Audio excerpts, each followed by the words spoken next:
We are live, back again. Another episode of Blockchain Buzz with Archie. We have two more guests coming, but they haven't arrived just yet. So Archie and I are like, let's kick it off, man. That's what we do. We get right down to it, man. How you doing, buddy? Doing great. It's good to be doing a dual stream on both channels for the first time. Yes, We've had a few good streams already talking about the markets, and it seems like every time we have a chat, a ton of stuff has happened in the crypto markets. Like every month or so, it feels like a whole year's gone by. So I'm looking forward to it. absolutely, absolutely. A lot to cover.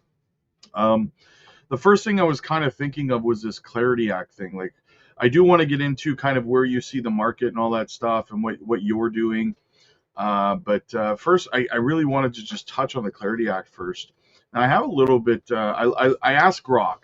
I said, if you had to guess, how much money do you think that big banks are throwing at fighting this Genius Act or this, the Clarity Act from passing? Sorry. And he says about 15 to 30 million dollars so far they've spent trying to stop this. And this is one of the biggest things for me. I know everyone's waiting on this, but do you think it's actually going to happen in 2026? Because for me, these banks are going to fight tooth and nail for this yield on stable coins. This is like a sticking point. What do you think? Yeah. So, on these types of matters that they're kind of out my realms of expertise, I kind of just trust Polymarket and just go off what the Polymarket polls are saying because they've been pretty right. I know a lot of people like to hate on Polymarket for various reasons, but Polymarket's given, I think, a 55% chance that it gets passed into law this year. So I guess it's pretty much a toss of a coin, right? But it was interesting what Brian Armstrong had to say regarding, some of the aspects of it which he opposed on behalf of Coinbase. But yeah, I'm not necessarily of the belief that the Clarity Act is like make or break for crypto this year.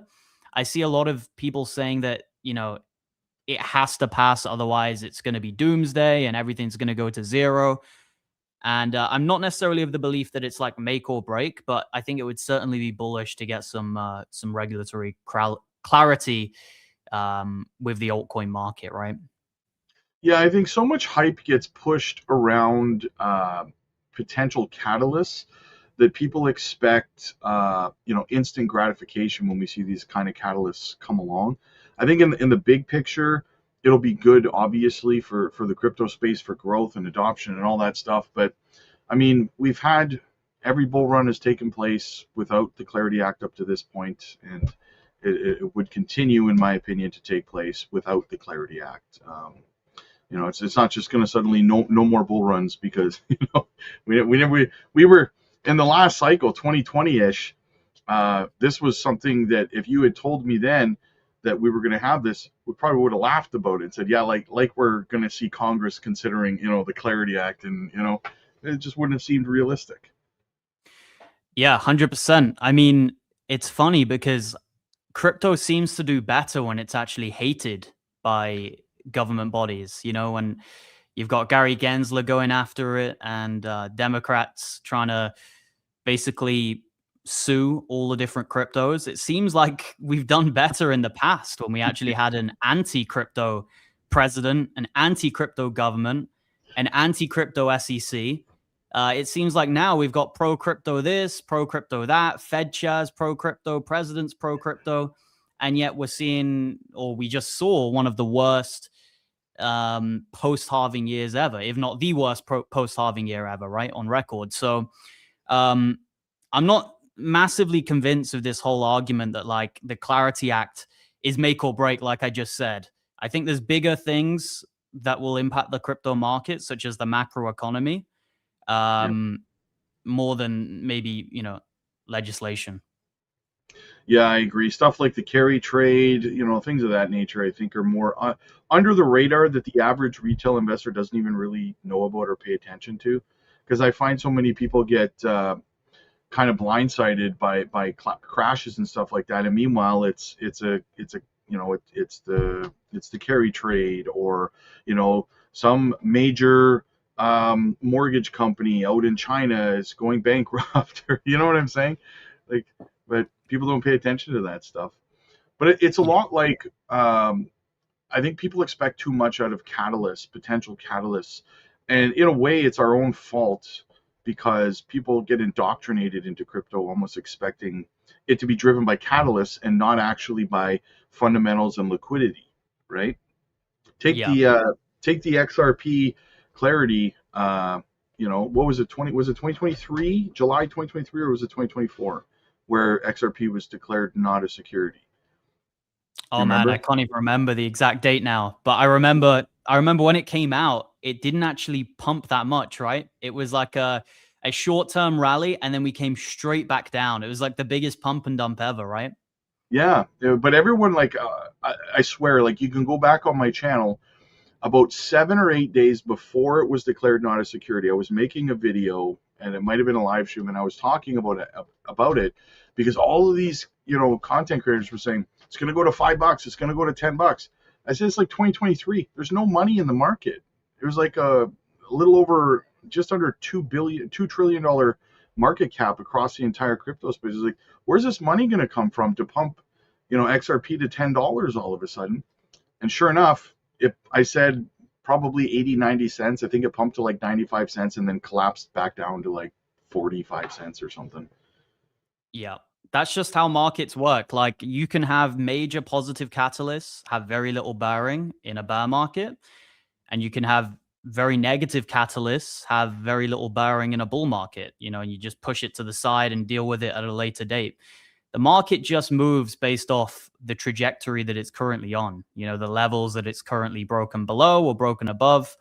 And it's all about momentum. And I'm sure we'll get into it, but Bitcoin and crypto have been in a form of negative momentum for months now. And, there was various signals flashing that we were losing momentum.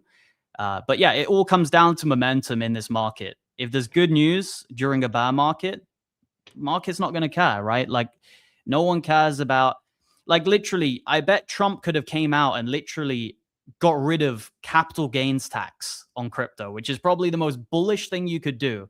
He could have done that last week and we'd still be below 70K. So, yeah, the market does what it's going to do. And I don't think these external catalysts matter as much as people say. I'm not saying they don't have any bearing, but people Mm-hmm. certainly over-egg them because it's interesting, right? People need clicks and we need talking points. Well, that's exactly it, right? Too much emphasis on catalysts, not enough emphasis on studying liquidity, how these markets work. Because I often say that just because it's a bear market, say in crypto, it's a bull market somewhere. Liquidity's flowed somewhere, and as we've seen over the last year and a half, it's been the stock market, gold, silver, right? Yeah. So the question is, where does that money start to flow next, right?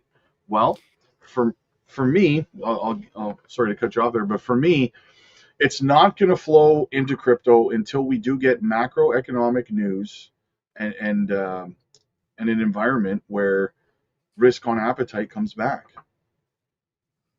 Yeah. I mean, I personally think that ever since we lost the 50-week moving average and the Gaussian channel, Bitcoin has been in a bear market, in my opinion. Now, a bear market can last a long time or it can last a short period of time. People say this can only be a bear market if we bottom in Q4, and that's not necessarily the case. Like we could have a very short bear market, kind of like what we had during COVID, right? We had like a very short period where the market tanked and then we managed to get through it again and then we went for a blow off top. And I think there's a very interesting argument out there that I've seen a few people make, and I'm not comfortable enough to make it myself, but I'm definitely giving it some credit. And that is that we are seeing kind of like a very short term drop down since October, and the market's having a bit of a reset, and we're going to experience pain, and we're basically resetting all the indicators. The RSI on the weekly is the lowest it's ever been. We've reset everything. And potentially this could be the setup to a blow off top in the next couple of years. And it sounds crazy to say that because I've been super bearish the last few months, waiting for the 200-week moving average to get hit. Now, it didn't exactly hit it, but we came extremely close to it. We were literally a hair away. So I Yeah. basically count it as being a hit, even though it wasn't. But for me, if we bounce here, there is a solid chance that this could be the pain over. If we continue to bounce here, if we get above 74K and we start building some good structure on the higher time frames again, it could be the end of this massive scare.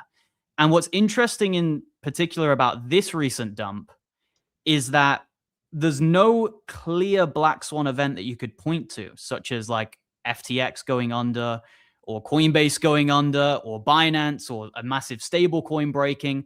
There's no clear black swan, but Bitcoin's been moving in the same manner as what it would during a black swan event, such as COVID. We're literally moving down at the same velocity as a major black swan event. I mean, we were at 126K just in October. We're now in February. That's not a long period of time. And you would think Bitcoin's maturing as an asset, so the dumps aren't going to be as brutal. But that's very much not been the case. This has been a very high velocity dump. And it almost feels like there's been a black swan, even though us masses, we don't know about it. It's almost like something's been going on behind the scenes. The smart money, the elites, they've been moving money out. It's kind of like a, small section of the populace that actually understand what's going on. And we're all just kind of the sheep going about things, and we don't truly know what's going on behind the scenes. It seems like there has been some form of coordinated effort to exit crypto and also to exit software companies. I don't know if you guys have seen the correlation on what's been going on with some of the software companies out there, but man, some of these stocks have been absolutely decimated in the software sector. So something's going on. There's some shift of money going on. Could it be to quantum computing threats? I don't know. But the who's, they know what's going on. What we're not really enlightened right now. Yeah, all we can really do is try to follow the money as best we can. And like I said, I tend to put my pennies where they put their dollars, right? I don't worry about all the noise and everything.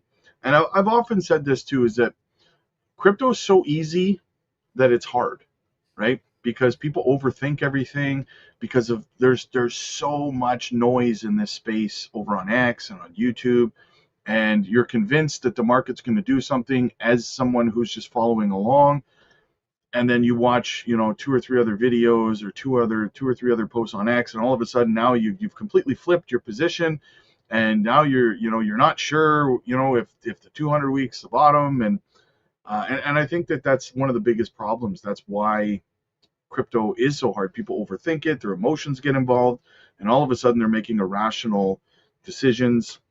And that's why I like watching your stuff too, is because you're always just, this is emotionless. This is professional. This is what it is, right? The 50 week, boom, we've lost it. We're going down. I'm going to sell. 200 week, we found it. Guess what? Well, like $2,000 from it, whatever. Guess what? I'm going to buy, right? And there's no emotion or anything that's manipulating your decisions, and I really appreciate that about you. So. Yeah, thank you. I mean, you've got to just cancel out all the noise, man. You really do. I mean, I have a group with hundreds of different opinions in it every day that I hear. I get loads of criticism whenever I make a move.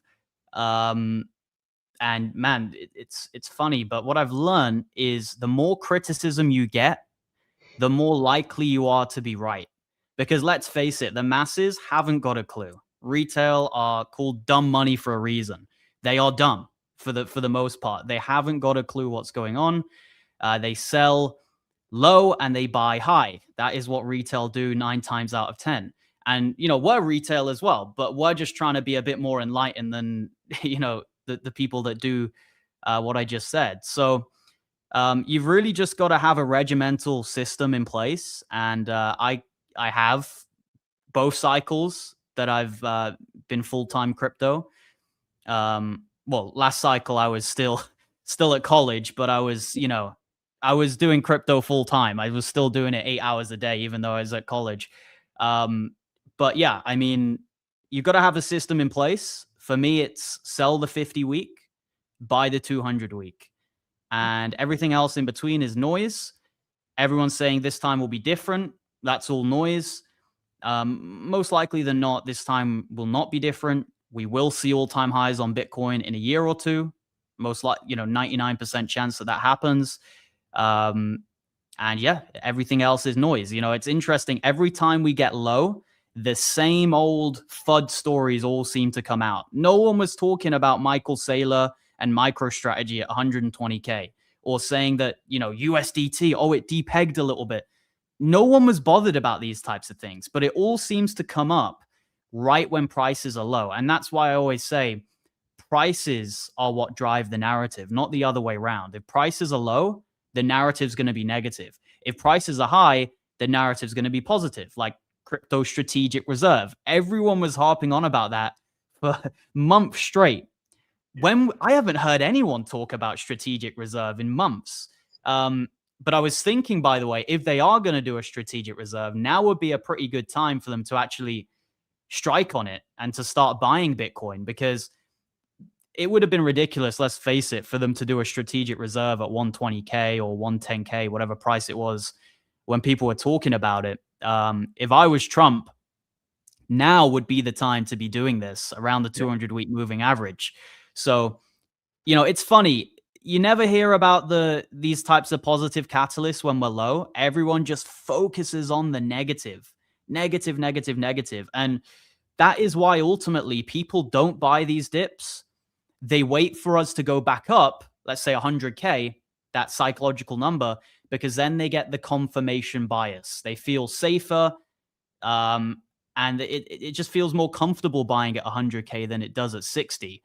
And that's the thing. It's painful to buy low. Actually, it can be scary buying Bitcoin at 60K, because it could go to zero. Right? That's the fear that people have. Whereas if it's at 100K, then people think, oh, it's not going to zero, it's going to the moon.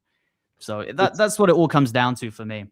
It's funny you say that, because someone asked me yesterday, or someone had mentioned yesterday in the live stream, I think crypto might be dead, Bitcoin might be dead.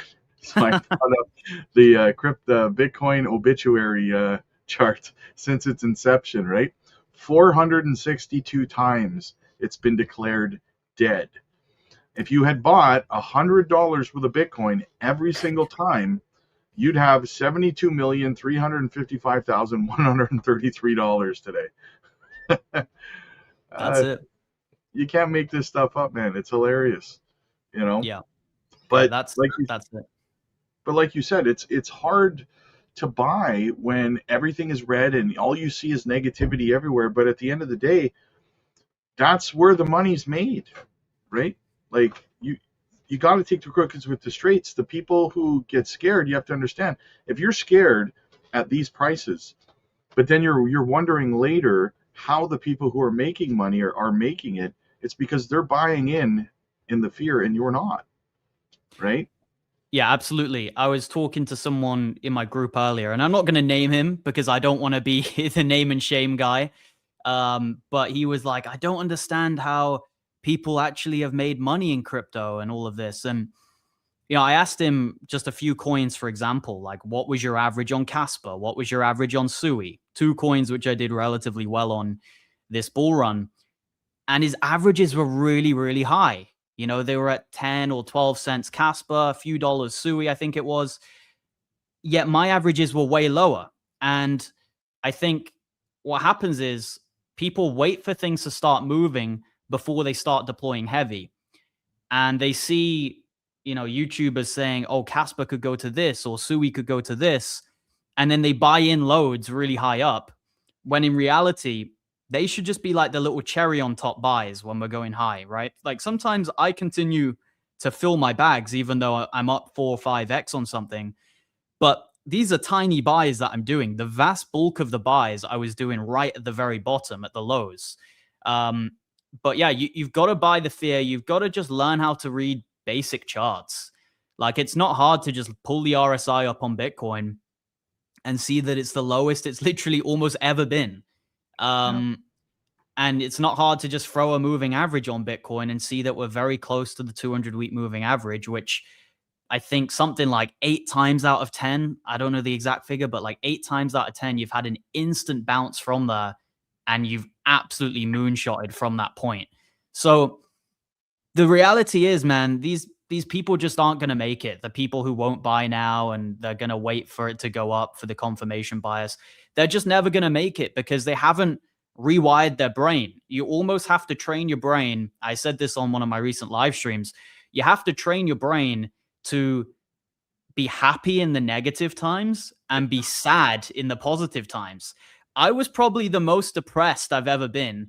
I've never been depressed, but you know what I mean. I was probably the most agitated I've ever been in October Yeah. because I knew prices were high and it was scary for me. But that's actually the opposite of most people. They have the fear when prices are low and the euphoria when prices are high.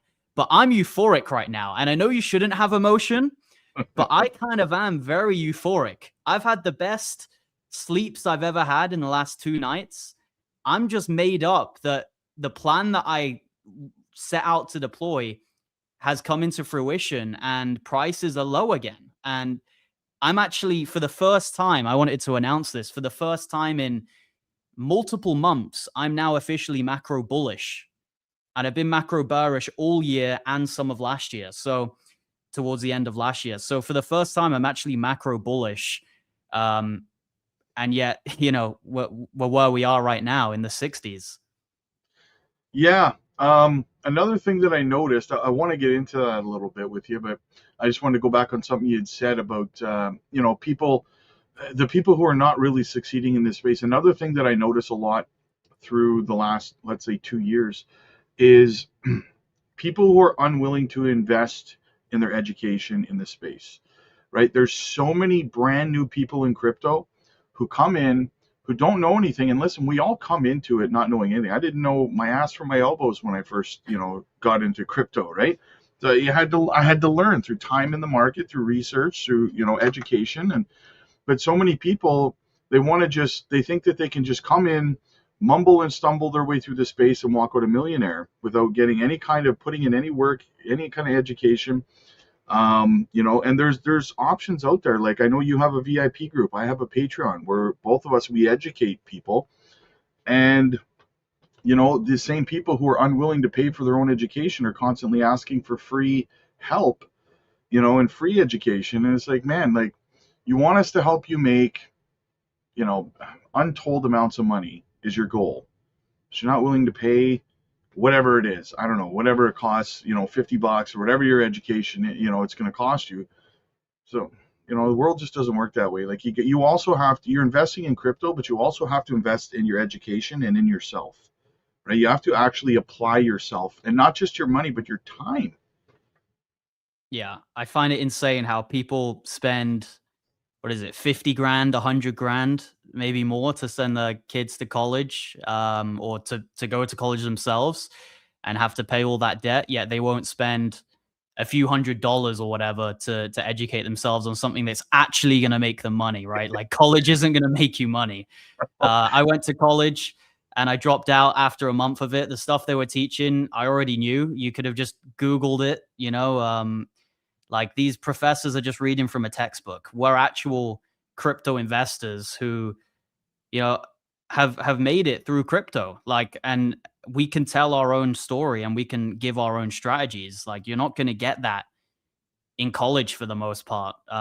So, not to make this a whole college debate type of thing, but I find it baffling how people will go to college but will refuse to spend a few dollars on a course or on a membership or something like that to actually learn and get to a high skill level at something like crypto.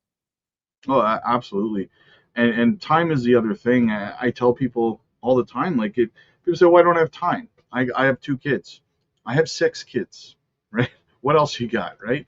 And say, well, I say, when I first got into it, I spent every weekend or every waking minute either with crypto YouTube, with reputable people that I'm watching, playing in the background, whether I'm driving or Even when I'm working, I got my phone. Like I'm always listening, taking in what's going on, what's the macro, all this stuff. I put Netflix aside, I put the bar aside and drinks, I put all that stuff aside, and I focused. And then I try to tell people, and I'm sure it's the same for you. People, how many times have people said to you, it's easy for you to say? It's easy for you to say. You're already wealthy. Well, like it just happened, right? Yeah. They don't see all the hard work. They just see, the success. They don't see all the hard work. Like literally since the age of 13, I've been doing crypto minimum 8 hours a day. And now I'm doing it like 16 hours a day, maybe like every living moment, pretty much. I've got either a chart in front of me, my Discord chat in front of me, or I'm on a call, discussing the market with other people. So it's not a coincidence that I'm able to kind of make these big predictions right. Like people say, how did you call 15K bottom in 2022? You called 126K top on the day on your channel. And maybe you've just called the bottom. We don't know yet. We can't confirm it, but I did just buy Bitcoin at 60,000. They say, how do you do that? Well, it's because literally I'm full-time crypto 24/7 for 8 years. If you put your mind to something and do it 16 hours every day for 8 years, you'd probably be that good at something, right? So, but the masses, unfortunately, they've got other things going on. So that's why having a mentor, someone like you or me or whoever, it comes in handy, right? Because we're basically doing a lot of the work for you. But you should still do your own research. You should never just blindly follow, in my opinion. Yeah, you should take what we give you and you should expand upon it for sure. Like we did some trades just the other day. We shorted 4 projects. We shorted Bitcoin, XRP, Solana, and I want to say Ethereum. And people were walking away from that with like 2,000%, leverage trading, obviously, but 2,000% on these shorts, 1,500%. And I was showing them on a live the other day. It's just like, you can make money in the space if you educate yourself first, right? Yep. So, but what are your thoughts moving forward? Where are you at, and what's your plan? If you don't mind, you don't have to share all of it. I know some of it's for your VIP members and stuff. So. Yeah, absolutely. So I'll just share my screen here. We'll go over some of the key bits of information. So as you know, and many of the people watching will know, but not everyone, so I'll just explain it. Since we lost the 50 week, I was essentially fully in stables. Now I was selling on the way up, taking profits, rotating stables into property and diversifying my assets. But once we lost that, that was for me the line in the sand to basically sell everything and flip bearish. Now, I always said the level I'm waiting for is the 200-week moving average, but I'm not going to wait exactly for it to get hit before I start buying, because that's a bit of a risky proposition. Because what if something like what just happened here occurs, where we essentially become a hair away from it, right? 59K was where we wicked down to, and 58K is where that 200 weekly moving average was, which has been great support historically. Wasn't the best support in 2022, I've got to say. So maybe we will go below it. But besides 2022, if you take that one scenario away, it's been perfect.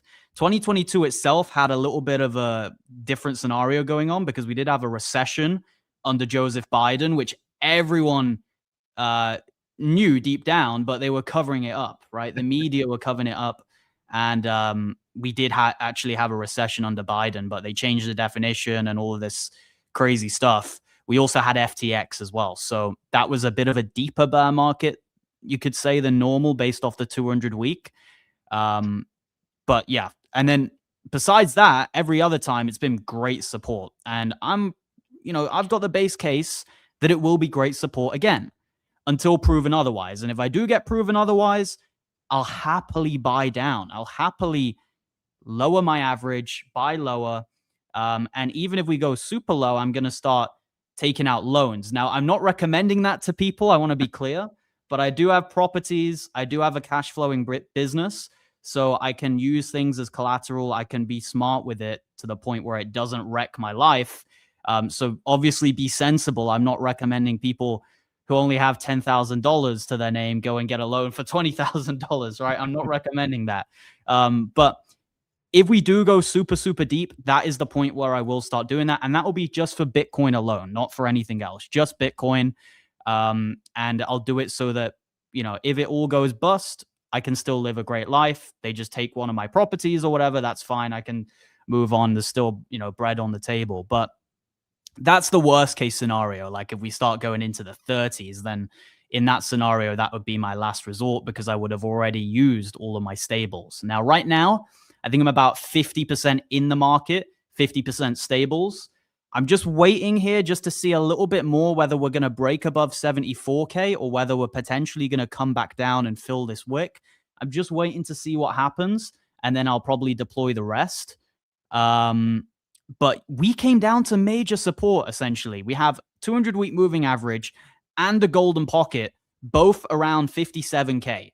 We came down to 58K. Why was that? Because people front run it. People were buying before we got to the key level because everyone knew that it was an obvious level at 57K. So they set their buy orders a little bit above it. Like myself, I did one at 60K. So people were already thinking about this, and we were literally front running the dump. So there is a chance this is the low. And for that reason, I've deployed heavily just in the last 48 hours. I was in stables for this entire move down here. It's only the last 48 hours I've started deploying the stables. And these are the altcoins, which I'm personally very fond of. These are the top 6, right? And then there's these 2 additional ones as well. But these top 6 are kind of the projects I'm super bullish on. Obviously, Bitcoin isn't an alt, but I just put here the bull run targets. Now, when the next bull run will be, I don't know. It could be 2027. We don't know, right? But whenever Bitcoin makes a new high, that would be like my target for the next bull run. And then these would also be the altcoin targets whenever Bitcoin does go to, the 200K target. So I'm really bullish on layer ones. I mentioned Plasma to you a few months ago, and it continued to dump. It did have that breakout, though. I don't know if you remember seeing it. It did have that nice breakout. So if you took profits, you would have made good gains, but it's come all the way back down again. And those are the types of projects that I'm looking at right now. Layer ones that are very undervalued. Obviously, if you want to be safe, just go for Ethereum and Solana, but everyone knows that. We want to try and look for where the value's at. And I think projects like projects like XPL, Sui, Casper, there's some really good layer ones that are 7 to 10x's away from all-time highs. And they don't even need to go to all-time highs, and you're making 5x's and more. So I think there's great value in some of these discounted layer ones right now. You don't need to go down the rabbit hole too much and buy all these crazy different projects, modularity coins and layer 2s and all of this. Just stick with layer ones that have use cases and have good backing, and I think you'll be fine.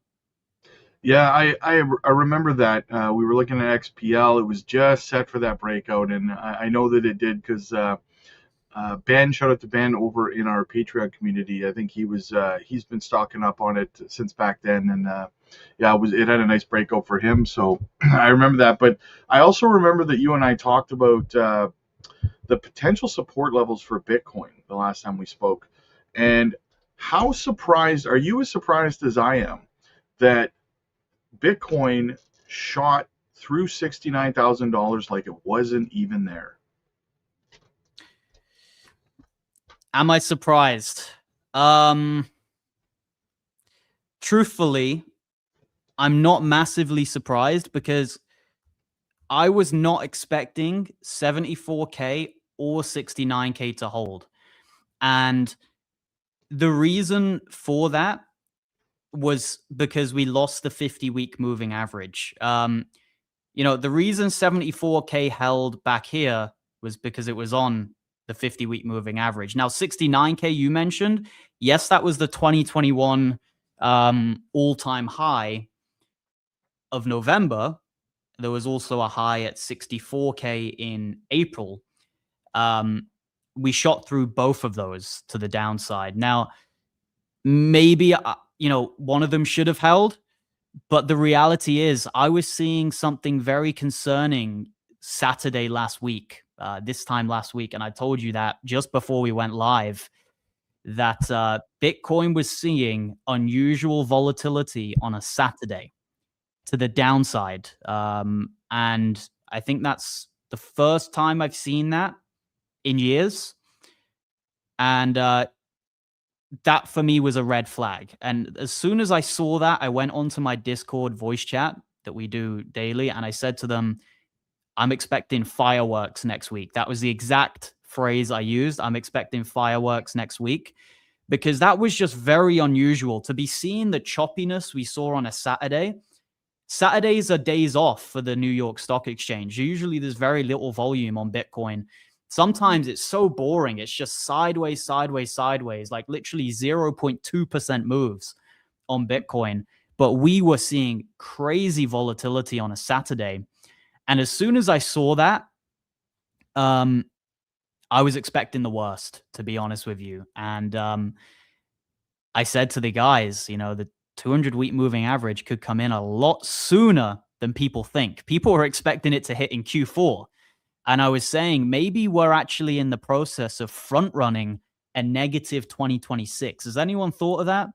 That maybe we're pricing in right now the whole year being bad, and maybe we've actually got a little bit ahead of ourselves, because it's so obvious for the 4-year cycle believers that we're basically going to dump all year long, all the way until Q4.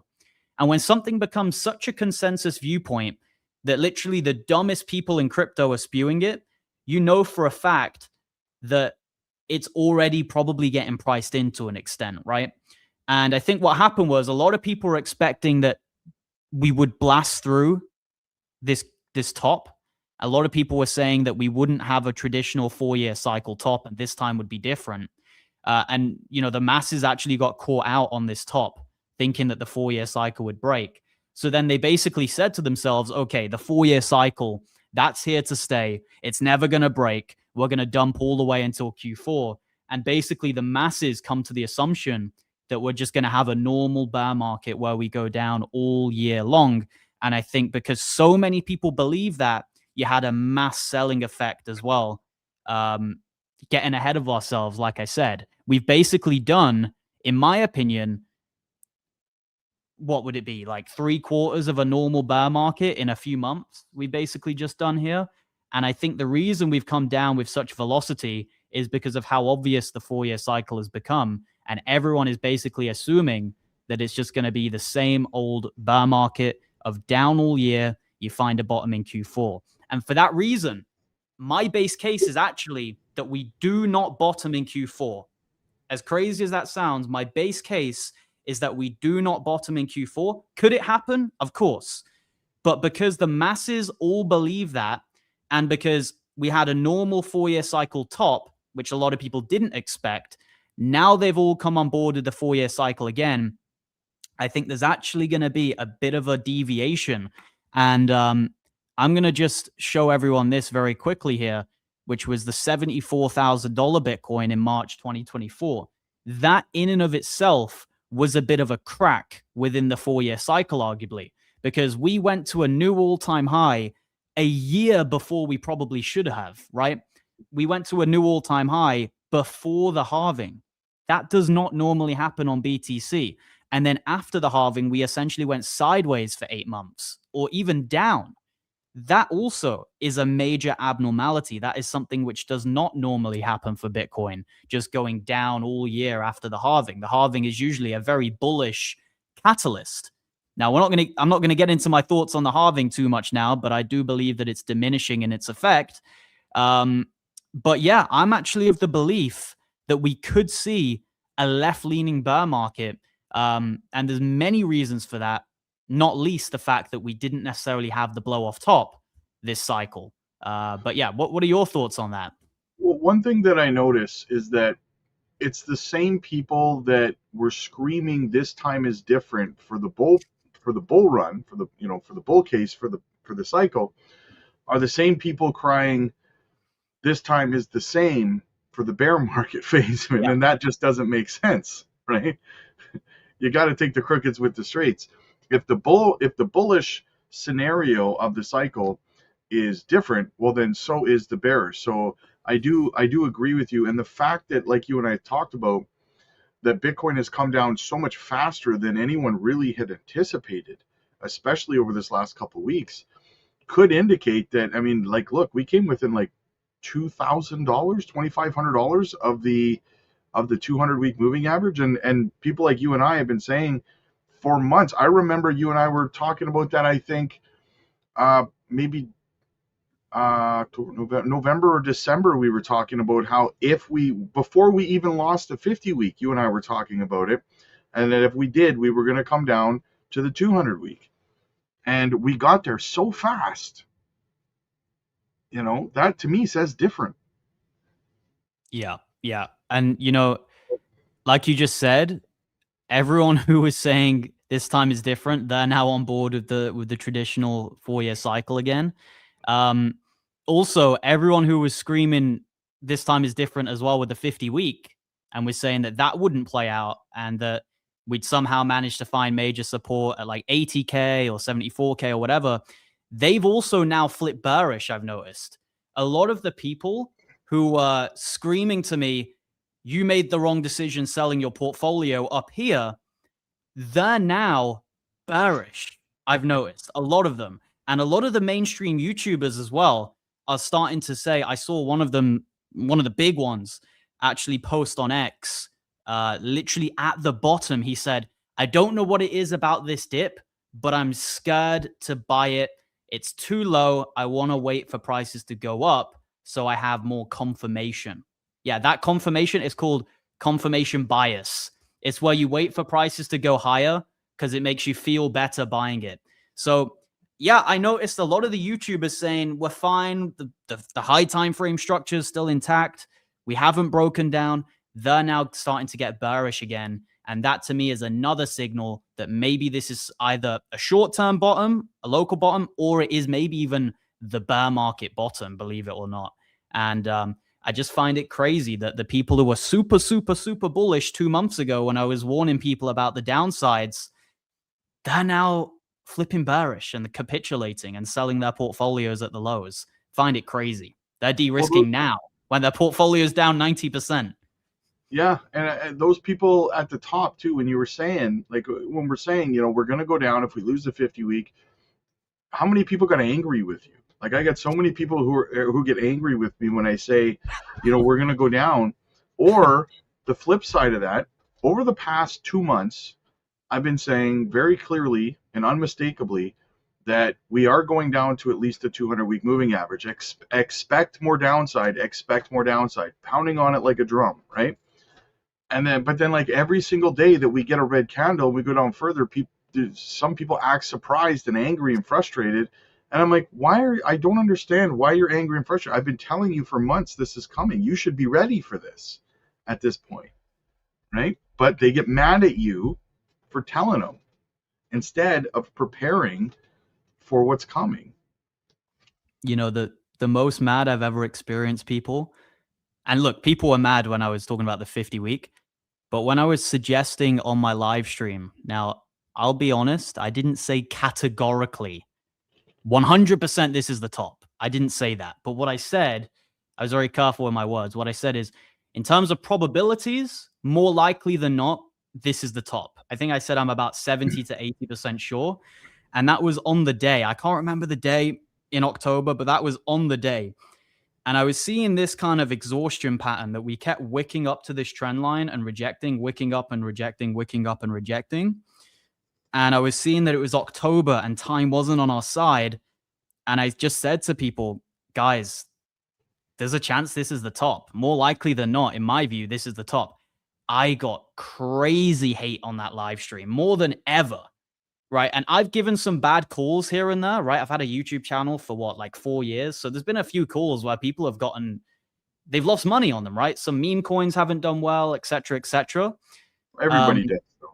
Yeah, everyone has. But man, people have lost money on calls and not been as mad as when I was calling the top then. They were more mad then than when like a meme coin I called didn't do well, for example, which is crazy. Yeah. I find that asinine. Well, for me, it's that too many people come into it thinking that you have to think in terms of ranges. People think too much when it comes to TA and following these charts. They think about certainties as opposed to probabilities, right? And like I often say, for me, on any given chart you're looking at, you could probably find two, three, maybe four different possible scenarios that could potentially play out on any given chart, right? Too bearish, too bullish, let's say, right? People are like, well, you're just guessing. Yeah, it's an educated guess. That's what it is, right? There's no one who knows for sure, right? So yeah, that's the thing. But I agree. I'm getting excited too. As I told you off camera there, I told my Patreon members I'll know by Tuesday. I want to see how the weekend plays out and what kind of happens on Monday. I often say Monday is a liar because usually whatever happens Monday, kind of the opposite of what happens the rest of the week. So once Tuesday rolls around, I think I'll make my decision for sure. But I think I might start lathering back into the market, or lathering into a new portfolio, I should say, at Yeah. that time. Honestly, man, I've never felt better. Like, I know, and look, I'm not saying it's a guaranteed bottom. I want to be clear. My base case is that it's certainly some form of bottom, and we won't go lower for some time. But it felt great buying back into the market because people need to realize, right? It's a high stress environment. When you got a lot of money in crypto and you're not just dealing with $100 and you literally sold everything and told an entire group and an entire channel that you're bearish and you're in stables, there's a pressure there. There's a risk that I might look like an idiot if I'm buying back in higher, if things explode, right? Now, fortunately for me, the market did come down and I was able to basically buy everything and acquire 2, 3, 4x as many tokens as what I sold. And I was saying to people, like, in what other scenario can you get that? Imagine selling a house on a street, and then 4 months later you can buy 3 of them on the same street. Like, that doesn't happen anywhere else other than crypto. And that's essentially the move that people have pulled off. So it just feels good, man. And honestly, I'm still bullish on a lot of the same projects I was bullish on in October. But one thing I would say is don't underestimate the chances of how long we could go sideways for. We could actually be in a range here on Bitcoin and crypto for the rest of the year. As crazy as that sounds to some people, we might not go above 100K for the rest of the year. We might just range between 60 to 80K for months and months and months. If you go and look at 2022, we range between 15 to 25K for something like 8 or 9 months. It was between June of 2022 all the way until March, April of the following year. We were in that range, with the low side being 15 to 17K Bitcoin and the high side being around 25K. It was only the following year in the spring where we actually managed to break out of that range and then start going back up again. So you might have a long time to actually accumulate. And I'm not going to complain with that. I'd be happy to do that. But don't expect, explosions to the upside anytime soon. We could seriously go sideways for a long time. And that'll give you time to load up, right? Well, that's the best case scenario for me personally. If we have found our bottom and we just kind of chop where we are, between, let's say, I don't know, 60,000 and 69,000 or whatever, for me, that is perfect. I say go sideways for the rest of the year. Let me accumulate, man. Right? Because I'll stuff my bags. I'll keep stuffing them. Gives me more time to buy more, and off to the races. So people should be happy. And for people who need more dry powder, they need to work their job or whatever. I mean, this is your opportunity. You can get a second job. You can work overtime. I mean, this is going to give you the time that you need to accumulate as well, right? Especially if you're still holding projects that you didn't sell. Well, guess what? Now you can lower your cost average massively at these prices. Yeah. Yeah. Like, I'm not necessarily calling like a V-shaped recovery here. It's probably going to be more like a U, like a longer recovery. I don't think this is the same as back in April. I see a lot of people arguing that this is the same as April and we're going to just go straight to all-time highs in 2 months. I think most likely we are going to range for some time, and you are going to have chances to load up. And some altcoins, their bottoms may be in. Other altcoins' bottoms may not be in, and they actually continue going lower. I was looking at XRP a few weeks ago, and I said, this looks like it's about to fall off a cliff. It had a massive M pattern. It rejected at the same point twice, and it had one of those major parabolic banana rallies, right? Like these crazy pumps. And usually when you see that, the explosive pump, you see the dump as well, because you failed to make a base on the way up. If it's just an instant God candle, you're going to come back down with a death candle, because you need to build higher highs, higher lows, nice little bases of consolidation on the way up, kind of like what gold has been doing for the past 5 years. Really nice, gradual rallying. Whereas XRP, it had that one day or week when Gary Gensler left, and it just went bang straight up, and it just looked like it was going to come straight back down. So maybe XRP is an example of a coin which may not have bottomed yet, and maybe that one keeps going down, just for example, right? Just for an example purpose. Whereas maybe something like Casper, which has arguably been in a bear market for years now, maybe Casper has bottomed. So it's going to be a bit hit or miss in this range that I believe we'll be in. Some alts would have bottomed, some alts haven't.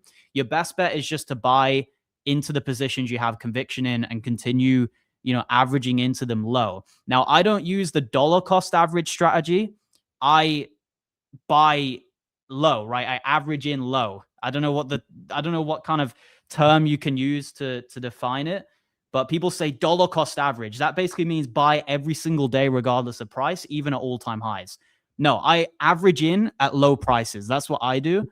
And I would argue we're in that viable period here that would be deemed a low price range. And I personally think we could be below this range here. I've just drawn this line out below this range for a long period of time. And that's going to give you potentially months to accumulate into alts at cheap prices. Yeah, I agree. I would call that still DCing. I tend to, when it comes to altcoins, I tend to only buy on the red days too. I mean, there's never, if you zoom out in a cycle, there's never a shortage of flash crashes and stuff like that to really, fill your bag. So, and that's what I try to tell people on those flash crash days is like, guys, look, yes, it's a flash crash. It's not the first one, and it's not going to be the last one. So you're good. If you're going to be in crypto long term, you're going to have to get comfortable with it, right? Yeah, there's no wisdom in buying high. Like people go, oh, I've got this strategy. I buy every day regardless of price. There's no wisdom to me in buying Bitcoin when the RSI is up here. It's really not that difficult to just average in at low prices. Like I said, I don't know if I call it DCA. Maybe you still qualify it as DCAing, but just at low prices. Yep. But this is the time, man. This is the time to be stacking. This is the time to be optimistic. The time to be optimistic wasn't up here. This was the time to actually be very pessimistic. Now is the time to be optimistic, because everyone and their mother are saying that Bitcoin and crypto is dead. And whenever you start hearing that, that's when you want to start loading up and getting excited. Exactly. Let's burn through a couple of comments here. See if we can find some questions. Chris says Rob was correct for some months, but it's all on me, not Rob or Cesar or anyone else. Yeah, exactly. That's a good attitude to have, right? Because I could be, I might be right. I might have been right for months so far, but there will come a time again where I'll be wrong, right? So, see if we have any questions I want to get to.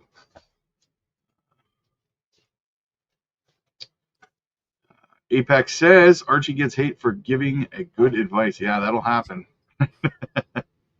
Yeah, they don't like the honesty, man. It hurts. 100%. I just want to see if there's any questions. There we go. Caspa target. What do you think? So I do believe at some point Casper will hit $1. I don't know when. It could be years from now. but I do believe at some point it will hit that psychological level. But if you want more of a short-term target, I would say once it breaks 5 cents, I'm expecting a moon mission up to 30 cents and a new all-time high, because Casper, I'll just very quickly pull up the chart here. It's been in a bear market for years. Like I said earlier, it's been in this wedge pattern, and it briefly broke below it during that crash. But look, it managed to close almost on it. So I still qualify this wedge as still being very much intact, but it's been compressing and compressing and compressing. And this wedge goes all the way back to March of 2024.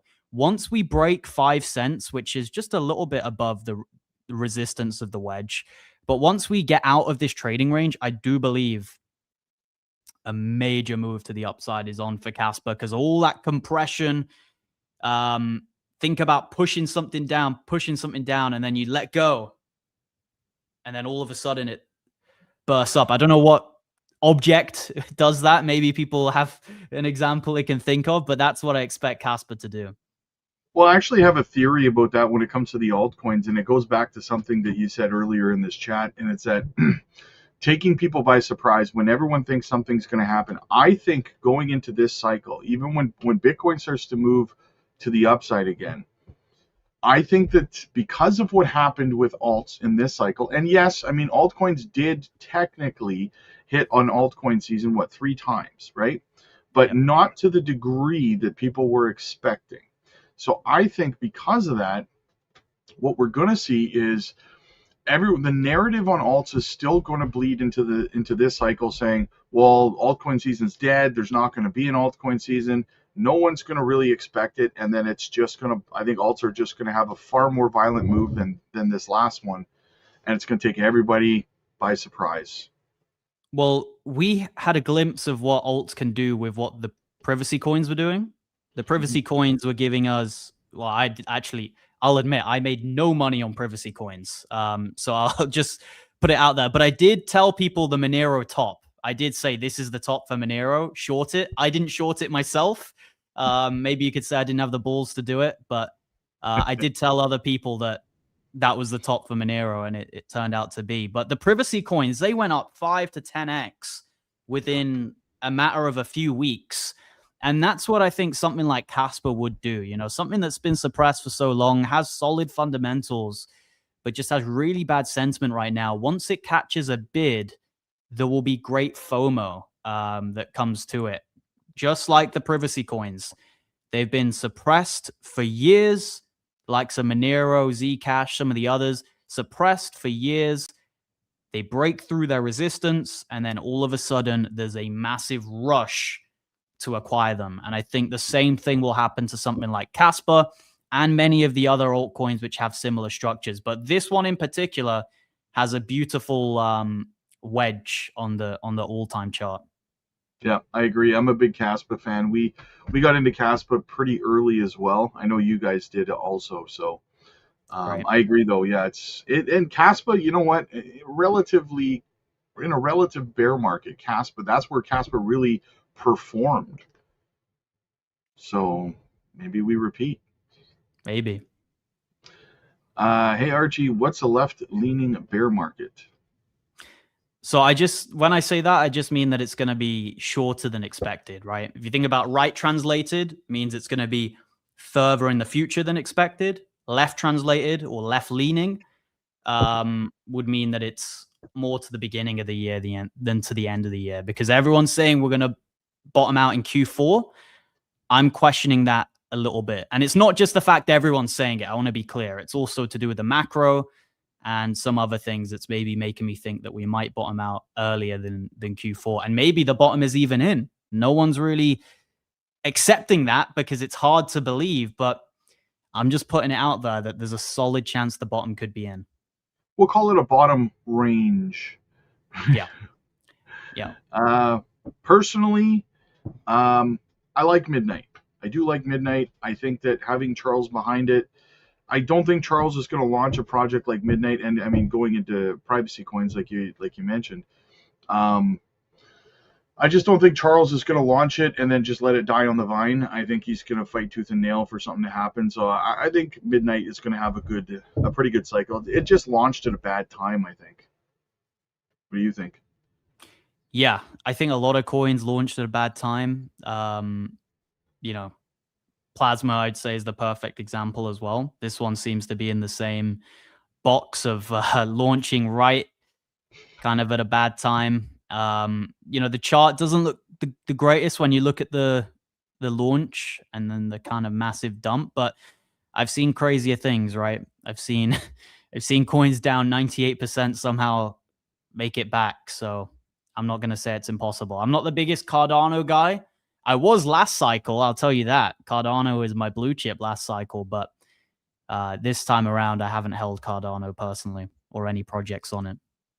Cardano, yeah, definitely underperformed, I think, very largely this cycle. But last cycle, congratulations on that, because it was a beast in the last cycle.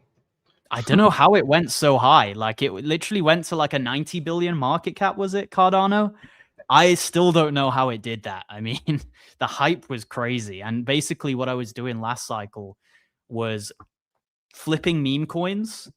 Anything with Elon in the name, anything with dog in the name. That's how dumb it was, man. But I was just at school under the desk with my phone out, and I was just basically on Trust Wallet and MetaMask flipping these memes, and I was rotating the profits into Cardano. That was kind of like, instead of going into cash, I was going into Cardano with the profits, and it seemed to work pretty well. But yeah, I'd never held it this bull run. I just felt like if there was going to be one to come back out of Cardano and Solana, I felt Solana was more heading in the right direction in terms of institutional adoption. And Cardano is just a little bit slower, a little bit more of a kind of intellectual chain rather than an actual adopted chain, if that makes sense. Well, yeah, I mean, you had FUD in the last cycle about Cardano because it didn't have smart contracts and stuff like that, right? I remember that was the main talking point about Cardano in terms of negativity and FUD. And I think that this cycle, they got that, and then no one built on Cardano, right? So I think that might be right. One of the issues is that you didn't see any major partnerships. You didn't see anybody building on their blockchain. So, like, I think that probably was one of the reasons. Yep. Wow, that's a red month right there, man. Look at that. Plasma is XPL. That's a ticker on that. Jetpack wants to know, or he says anyway, XDB. Do you know anything about XDB? Let me just check. XDB. Yeah, it's a small cap, tiny cap that we love. I'll have to check it out, man. I've honestly, it's the first time in a while someone's given me a coin I don't know. Is it quite small? It's tiny. Yeah, it's let me see if I can pull it up on CoinGecko there. It's probably just 2 million market cap. Wow. Yeah. I'm bullish on it though. They're making partnerships with the likes of Zebek and payment rails, streamlining payment rails and stuff like that. So I think it could give some really good returns this cycle, especially at such a small market cap. It's a flyer play if people don't do the research on the utility, but I think it'll be a good one. I'll have to check it out. Thoughts on DOT? I wouldn't hold it. It's another one of these kind of dinosaur coins, which, look, some of them did have a little bit of light at some points this cycle, but I think they were mainly exit pumps. Like, people were getting really excited when some of these Dino coins had little rallies, but just think they were nothing more than exit pumps. Polkadot had the time to shine this cycle, and it didn't do anything. And for me, if an altcoin that was around in 2021 didn't either get close or surpass its all-time high in 2025, then it's evident that it's not even outperforming Bitcoin on a cycle-to-cycle basis, right? Which to me is not a promising sign. Solana made a new all-time high. Ethereum made a marginal new all-time high. BNB made a significant new high. XRP made a new high. So there was plenty of blue chips from prior cycles. Tron is another one. plenty of blue chips in prior cycles which made new highs. Polkadot and Cardano didn't. So for me, I wouldn't consider them. But that's not to say they'll never rally again. Yeah, I personally don't. I don't like DOT itself. I think that there's a couple potential gems in the ecosystem, but DOT itself, I just am not. I wouldn't be interested in either. I agree. Another one that just massively underperformed. So, we have any more questions in the chat? I'm scrolling up. You see any questions on your side? Someone's asking about perp dexes, Sir Wills. So I'm pretty bullish on perp dexes as a narrative. We saw at the very end of the bull run a huge rally with some perp dexes. We had Asta pump a lot, and the one I called the 10x in 10 days of Antis. I think that's one of the greatest calls of the cycle potentially. Every day there was a new X added onto the profit. That did amazing as well. That was the Coinbase one, and then Asta was the Binance one. I do think perp dexes will make a comeback. I'm bullish on them. I'm bullish on Asta. I actually bought Asta for the first time just on that crash the other day. And yeah, I actually prefer perp dexes as opposed to what I call trad dexes or traditional dexes, such as Uniswap, PancakeSwap, and Aerodrome. I am bullish on Aerodrome, don't get me wrong, but I think the perp dexes are a bit more advanced and they've got a bit more of a bullish prospect to them as opposed to the traditional ones. I'm a fan. Yeah, I'm a fan. I agree with you. I'm a fan of Jupiter. I think Jupiter is going to do well this cycle. Thoughts on Tau? I like Tau. I don't know. What do you think? Super bullish on Tau long term. It's a project that's proven itself and hasn't gone and dumped 99%. You got to realize a lot of alts, they have just withered into non-existence, whereas Potenza Tau, you know, it's stuck around, and it did lose a bit of its range. I'm just trying to find the right pair here. Here we go. So it had a bit of a range. Let's see if it's still in it, if it's still respecting it. So it is. It's still kind of respecting the range. I mean, it depends how you draw this range, but there's clearly like a support trend line here that seems to keep getting a hit, and it seems like it's still respecting it on the weekly there. So yeah, Tau's one of those coins that's I'm a big fan of, but one of the reasons it didn't pump is because crypto didn't pump. Obviously, it's an AI coin, but people expect it to be independent of the crypto market just because it's AI related. But that's not how it works. You know, the AI coins, they are reliant on crypto as well, not just AI. NVIDIA can keep going up, and it doesn't mean Tau's going to pump. Yeah. Avantis, yes, I am a fan of Avantis still. What about you? Yeah, still like it. It's not in my portfolio, but I'm considering it. I need to give it some deep thought. Canton, I think Canton's going to be a beast personally. Yeah, I think it's solid. Peak, I think there's potential in Peak. It is still a project I'm interested in, but they really got to start doing something. Yeah, another great project in terms of fundamentals, in terms of when you do your research on it, but terrible price action. And that's just been the unfortunate reality for a lot of cryptos. Great prospects, but terrible performance. I think a lot of this is to do with VCs, dilution, these types of things. I think they've really plagued a lot of the altcoins performance because they just allocate so many tokens to the VCs. They get a really cheap price. And then as soon as the project comes out, it has a very heavy release schedule and the VCs just basically dump on our heads. So unfortunately, the demand hasn't outweighed the supply on a lot of these heavy VC-backed coins. Yeah, if you can learn, you know, how to really manipulate the token unlocks, I find you can really be successful. Ondo is one that I am always successful at for the last 2 years, anyways, that they've been around.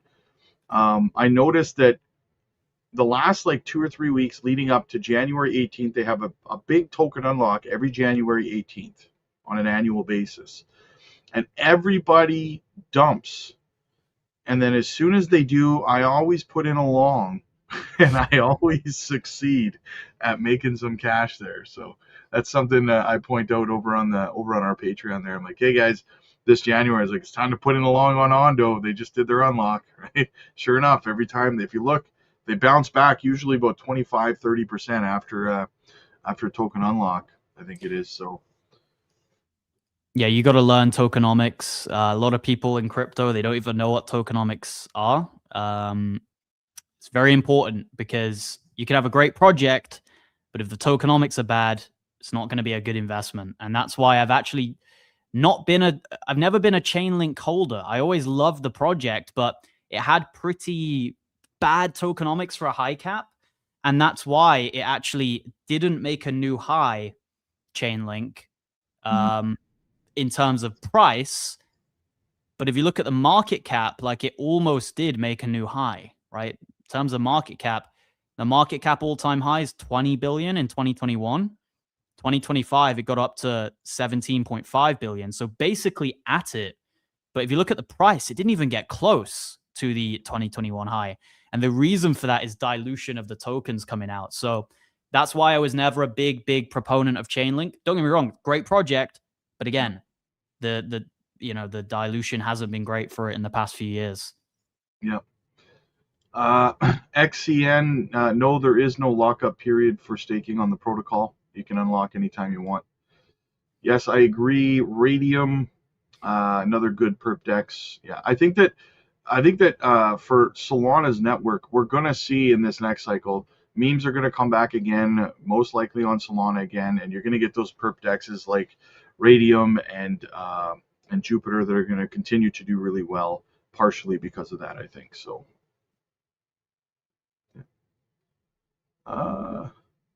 Bullish on D-pins? Oh, the narrative D-pin. Yeah.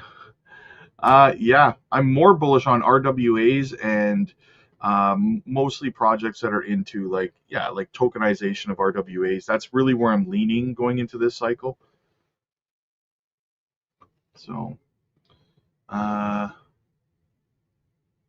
do you think the gaming narrative will perform better? I think all narratives, personally, I believe all narratives will perform better in this next cycle than they did in this previous one. So, yeah. What about Casper? Do you still believe in it? Oh, yeah, we already talked about Casper. You have to rewind a little bit. Rewind, I just aged myself.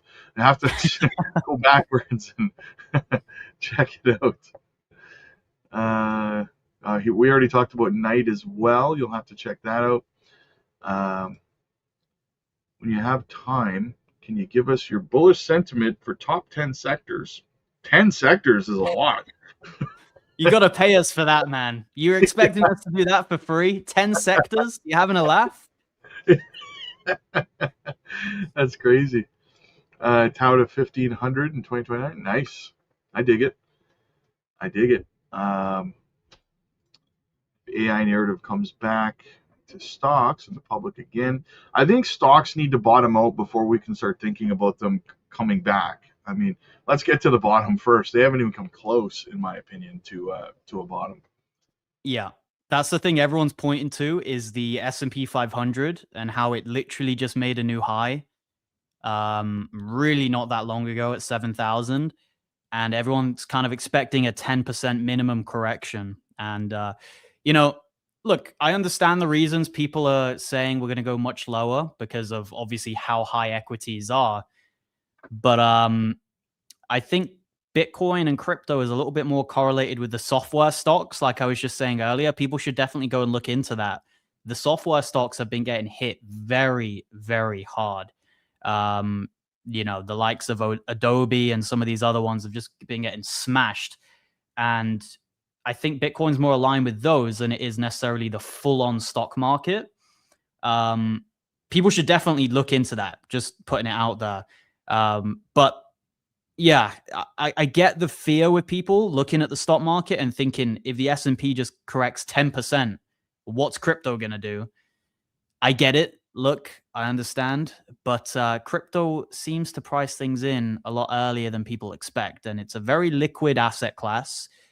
And it wouldn't be a huge shock to me if Bitcoin's already priced in a downturn on the S&P 500. I mean, we're at 8 on the fear and greed index, extreme fear. So it seems to be pricing something in. I think it's a very liquid asset. It's the first mover, and I think the S&P 500 actually lags Bitcoin. When is Future planning to get back in the markets? Depending on how Monday or Sunday and Monday go, probably Tuesday.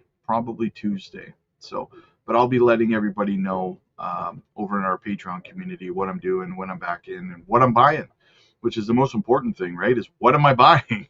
We've been in a bear market since December 2024. Yeah. ICP, good project, bad content creators talking about it, and they got the short end of the stick, man. Back in the previous cycle with FTX and the debacle there, the team got blamed for dumping when they didn't. Good project. I definitely don't think it's not that I don't think. I know it's not going back to all-time highs of like $700 or something like that. So I think it would need to be like the market cap of Bitcoin or something crazy to get to that level because of the dilution. Yeah, look at that. Good project, but like I said, it's kind of a meme, but they got some particular bad content creators who represent them, and with annoying voices. Yes, everything's going to zero.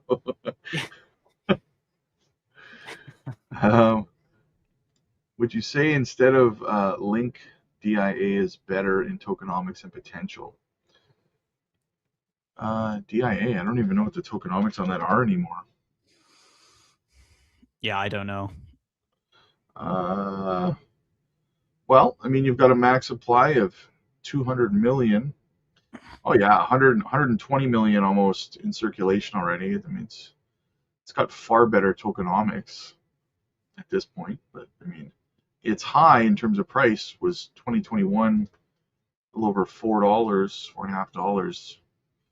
This time around, it only got to $1.18 DIA. So, Yeah, you got to look at these coins and look at 2021 compared to now. If they didn't even get close to that previous high, the likelihood is the project just isn't as good as what it was in the past. And the hype has died down, and crypto is one of those industries that's reliant on hype. And most projects die within, sometimes with memes, a few hours or days. Sometimes with layer ones, it could be a couple years. But if they're not around the same prices as 2021, then you can pretty much guarantee that it's not going to do something crazy in the next bull run, most likely. Mm-hmm. And here's the thing. Here's the beauty, though, about being able to get in at these bottom prices, guys, is that you don't necessarily need projects to go back to their previous all-time highs to make money on them, right? If you're getting in at rock bottom prices, if let's say we are at the bottom and we consolidate here for a year, if you get in 2 years from now, well, I mean, obviously you're going to get far less of a return on those kind of projects, right? So ask Archie what he thinks about quantum in the future and Bitcoin using Hedera hash graph added into the blockchain for validation signatures verification. Yeah, so I haven't looked too deep into the whole Hedera link to Bitcoin. I'm bullish on HBAR. I'm bullish on Hedera. I think it's one of those undervalued chains that could do really good things in the future. But I was listening to Michael Saylor on the MicroStrategy press conference, or whatever you want to call it, the briefing, earnings briefing, and he announced that they're going to be putting provisions in to secure Bitcoin from quantum threats in the future. And I know that was one of the narratives that has really hurt the reputation of Bitcoin in the last few months in particular. Part of this dump, I think, could be linked to the quantum threat, potentially, and the AI threat and things like that. I think a lot of the software stocks sold off because they think computing is just going to get so good that they're not even going to be needed anymore. And I think Bitcoin maybe sold off a little bit because of some quantum fears. But I always say the defense ideally keeps up with the threat of the attack, right? So the attack threat isn't really huge right now, but in the future it will be bigger. You hope that there's some smart brains out there already prepping for the defense, and that the good people have more resources than the bad people. So you got to almost think about it like anything. There's always threats that come about with technological advancement, but will the defense be viable, right? There's threats. You might get a virus on your computer, but that's why you have antivirus, and that's why they do these types of things. So I kind of see it the same way with Bitcoin. I'm happy to see that Michael Saylor announced that. And I don't know if you saw, as soon as he announced that, Bitcoin shot up. It had a really nice pop from that news. So it's clear that the market liked that. And I see people giving all sorts of reasons for this recent dump, saying Epstein's to blame and all of this.